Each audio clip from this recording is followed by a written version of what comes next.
যাদের রক্ত আর জীবনদানে গণঅভ্যুত্থানের মতো এত বড় পরিবর্তন, পর্যাপ্ত সেবা ও সহযোগিতা পাচ্ছেন না তারা।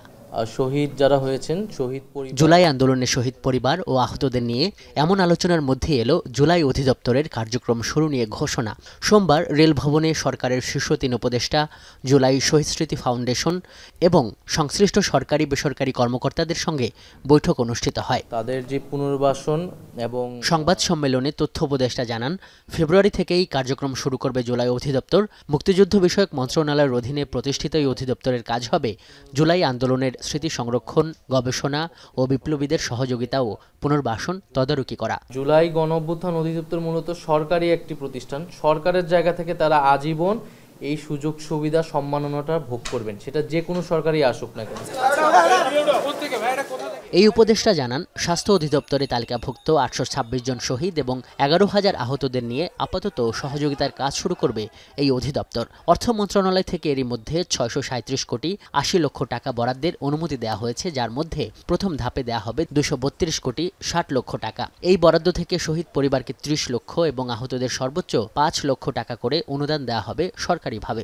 ভবিষ্যতে তাদের জন্য মাসিক ভাতারও ব্যবস্থা করতে চায় সরকার। মাসিক ভাতা সেটি হচ্ছে যে সামনের অর্থ বছর জুলাই মাস থেকে এটা আমরা শুরু করতে যাচ্ছি এবং এই যে অধিদপ্তরের অধীনেই সেটি হবে।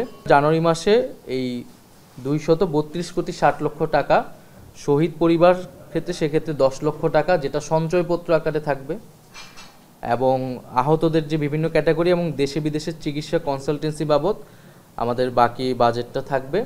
আহতদের ক্ষেত্রে আমরা এই 2 লক্ষ, 1 লক্ষ, 1,50,000 এরকম বিভিন্ন ক্যাটাগরিতে দেওয়া হবে। জুলাই গণঅভ্যুত্থানের নেতৃত্ব দেয়া এই উপদেষ্টার কাছে প্রশ্ন ছিল, যারা এখনো তালিকাভুক্ত হতে পারেননি তাদের জন্য কি ব্যবস্থা, আর এসব তালিকার স্বচ্ছতাই বা কিভাবে নিশ্চিত করা হবে। 826 সেটা ধরে আমরা কাজ করতেছি।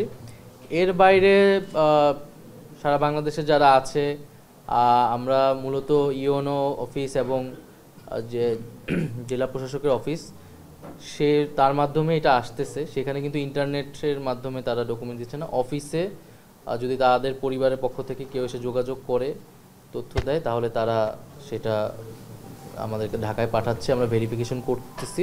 এই ব্রিফিংয়ে জানানো হয়, জুলাই শহীদ স্মৃতি ফাউন্ডেশন ও জুলাই অধিদপ্তরের মধ্যে সরকারিভাবে কোনো সম্পর্ক নেই।